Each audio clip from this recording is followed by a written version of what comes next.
आज 26 जानेवारी आपल्या भारताचा प्रजासत्ताक दिन. मी आपण सर्वांना भारतीय प्रजासत्ताक दिनाच्या मंगल शुभेच्छा देते. भारतीय प्रजासत्ताक दिन चिराई हो अशी आशा व्यक्त करून समृद्ध भारत, लोकशाही आणि प्रजासत्ताक दिन या विषयावर माझे मनोगत व्यक्त करते. समृद्ध भारत ही केवळ आर्थिक कल्पना नाही, तर ती सामाजिक, शैक्षणिक, सांस्कृतिक आणि नैतिक समृद्धीची एक व्यापक कल्पना आहे. एखादा देश खऱ्या अर्थाने तेव्हा समृद्ध होतो जेव्हा तेथे नागरिक सशक्त, सुशिक्षित आणि जबाबदार असतात, आणि अशा नागरिकांची घडण ही लोकशाही व्यवस्थेमुळे शक्य होते. भारत हा जगातील सर्वात मोठा लोकशाही देश आहे. आपल्या लोकशाहीची खरी ताकद म्हणजे संविधान. 26 जानेवारी 1950 रोजी आपण स्वतःचे संविधान स्वीकारले आणि संपूर्ण प्रजासत्ताक राष्ट्र झाले.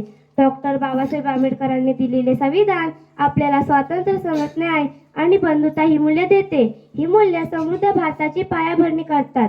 प्रजासत्ताक म्हणजे असा देश जिथे सत्ता कोणत्या घरातून नव्हे तर जनतेकडून येते.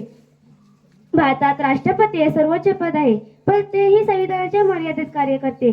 यावरून असे स्पष्ट होते की भारतीय कायदा सर्वोच्च आहे, व्यक्ती नाही. लोकशाही टिकवण्यासाठी केवळ अधिकार पुरेसे नसतात, तर कर्तव्याची जाणीवही आवश्यक असते. आजचा भारत आर्थिकदृष्ट्या वेगाने प्रगती करत आहे. आत्मनिर्भर Bharat, digital India, make in India यांसारख्या उपक्रमामुळे भारत जागतिक पातळीवर सशक्त होत आहे. शेती, उद्योग, विज्ञान, तंत्रज्ञान, अंतराळ संशोधन, संरक्षण या सर्व क्षेत्रात भारताची वाटचाल अभिमानास्पद आहे. पण खरी समृद्धी तेव्हाच येईल जेव्हा ही प्रगती शेवटच्या घटकापर्यंत पोहोचेल. भारताची लोकसंख्या मोठी आहे आणि तीच आपली ताकद. जर योग्य दिशेने मार्गदर्शक झाली तर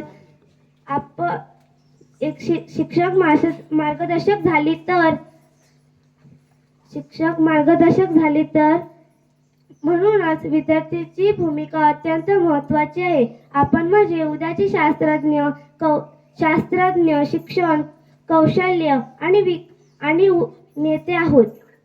प्रजासत्ताक म्हणजे असा देश.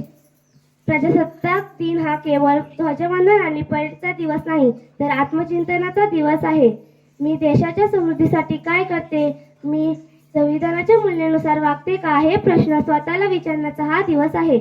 शेवटी एवढेच म्हणेन, समृद्ध भारत म्हणजे केवळ संपन्न भारत नव्हे, तर समताधिष्ठित आणि मूल्याधिष्ठित भारत होय. लोकशाही हा त्याचा आत्मा आहे आणि प्रजासत्ताक दिन हा त्या आत्म्याचा उत्सव आहे. चला तर मग सर्वजण या उत्सवात सहभागी होऊया. आपण सर्व मिळून लोकशाही मूल्य जपूया, संविधानाचा सन्मान करूया आणि समृद्ध, सशक्त आणि स्वाभिमानी भारत घडवण्यासाठी एकत्र काम करूया. एवढे बोलून मी माझे भाषण संपवते. जय हिंद, जय भारत. धन्यवाद.